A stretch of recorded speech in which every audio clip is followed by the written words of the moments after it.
Hello everyone, welcome back to another video. আমি সোমা। আজকের ভিডিওতে আমরা শিখব দৈনন্দিন জীবনে ব্যবহার করি এইরকমই সেন্টেন্স কিভাবে আমরা ইংলিশে বলতে পারি। ওকে, তো আজকে চ্যানেলে যারা প্রথম এসেছো প্লিজ চ্যানেলটিকে সাবস্ক্রাইব করে নিয়ে পাশে থাকা বেল বাটনটিকে প্রেস করে অল করে দিও সমস্ত ভিডিওগুলো নোটিফিকেশান পাওয়ার জন্য। আর আগে থেকেই যারা সাবস্ক্রাইব করে নিয়ে সঙ্গে রয়েছে তাদেরকে অসংখ্য ধন্যবাদ। Let's get started. তো দেখো, কারোর সঙ্গে যখন আমাদের পরিচয় করার ব্যাপার হয়, যে তাকে আমি বলছি যে তুমি তোমার পরিচয়টা আমাকে দাও, তাহলে তোমার পরিচয় দাও এটাকে আমরা ইংলিশে খুব সুন্দরভাবে জিজ্ঞেস করতে পারি introduce yourself. Introduce yourself. Okay, আমার হয়তো কোথাও যাওয়ার কথা আছে, হয়তো একটু লেট হচ্ছে, তো আমাকে কল করেছে কেউ, আরে কি ব্যাপার এখনো কোথায়, দেরি হচ্ছে কেন? তো আমি তখন বলছি যে আমি পথে আছি বা আমি রাস্তায় আছি। তো এটাকে ইংলিশে বলবো I M on the way. I am on the way. আমি হয়তো খুব মনোযোগ দিয়ে কিছু একটা পড়ছি, তো কেউ আমাকে বলছে কি পড়ছো এত মনোযোগ দিয়ে? তো আমি বলছি আমি খবরের কাগজ পড়ছি। তো আমি খবরের কাগজ পড়ছি, এটা ইংলিশে আমরা বলতে পারি I am reading news paper. I am reading news paper. অনেক সময় হয় যে কোনো একটা বিষয় দেখে আমার মনে হয় না আমাদের যে আমি যদি এটা করতে পারতাম, তো এটাকে ইংলিশে আমরা বলবো যে I wish I could do it. I wish I could do it. কেউ হয়তো আমাকে জিজ্ঞেস করছে যে তুমি এখন এই কাজটি করবে, আমি বলছি যে আপাতত না বা এখন না, নট ফর নাও। আপাতত না, এটাকে ইংলিশে বলবো not for now.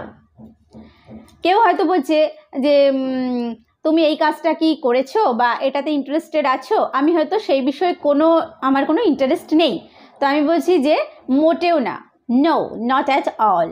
No not at all. Okay, কাউকে হয়তো কোনো একটা বেশ বিপজ্জনক কোনো জিনিস বা খুব সেটাতে গেলে তার কোনো ক্ষতি হবে, সেটা থেকে আমি কাউকে সতর্ক করছি বা সাবধান করছি যে এটা থেকে সাবধান থেকো বা এটা থেকে সতর্ক থাকো। Be careful with it. Be careful with it. কারোর সম্পর্কে আমরা আলোচনা করছি যে সে খুব ভোরে ঘুম থেকে ওঠে, তাহলে সেটাকে আমরা ইংলিশে কীভাবে বলবো? She wakes early in the morning. She wakes early in the morning. অন্তত না, অন্তত না এই কথাটিকে ইংলিশে বলতে পারি অ্যাটলিস্ট নট। At least not. খুব হয়তো গরম পড়েছে, আমি প্রচণ্ড ঘামছি, তো আমি বলছি আমি খুব ঘামছি বা আমি প্রচণ্ড ঘামছি। এটাকে ইংলিশে বলবো আই এম সোয়েটিং প্রফিউজলি।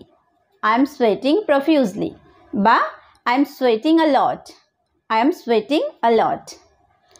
অনেক দিন পরে হয়তো কারোর সঙ্গে দেখা হয়েছে, তো তাকে দেখে মনে হচ্ছে সে একটু মোটা হয়ে গেছে, তো আমি বলছি যে তুমি মোটা হয়ে গেছো। তো এটাকে ইংলিশে কীভাবে বলবো? You became fat. You became fat. তার সঙ্গে হয়তো দেখা করার পর আমরা যখন সেপারেট হচ্ছি, আলাদা হয়ে যাচ্ছি, যে তোমার সঙ্গে পরে আবার দেখা হবে, তো এটাকে ইংলিশে বলবো see you again. See you again. কেউ হয়তো কোনো কারণে আমাকে ভুল বুঝছে, তো আমি তাকে বলছি যে আমাকে ভুল বুঝো না। এটাকে ইংলিশে বলবো don't get me wrong. Don't get me রং। আমার হয়তো হাতগুলো ভিজে, কেউ আমার কাছে কোনো জিনিস চাইছে যে আমাকে একটু, হয়তো আমার মোবাইল ফোনটা আমাকে দাও, তো আমি বলছি আমার হাত ভিজে। এটাকে ইংলিশে বলবো my hands are wet. My hands are wet. কেউ হয়তো কোনো ভুল করেছে, তো ভুল করার পরে আমি বলছি যে সব দোষ তার বা সব দোষ তোমার, এটাও আমরা বলতে পারি it's all your fault. It's all your fault. Okay, আমি নির্দোষ, অর্থাৎ আমার কোনো দোষ নেই। I am innocent. I am innocent. বা অন্য কারোর কথা বলছি যে তার কোনো দোষ ছিল না। তার কোনো দোষ ছিল না, তো এটাকে ইংলিশে বলবো he had no fault. He had no fault. কাউকে কোনো একটা লেখা আমি দিয়েছি, দিয়ে বলছি যে এই লেখাটি পড়ো, তো এটাকে ইংলিশে বলবো read this text. Read this text.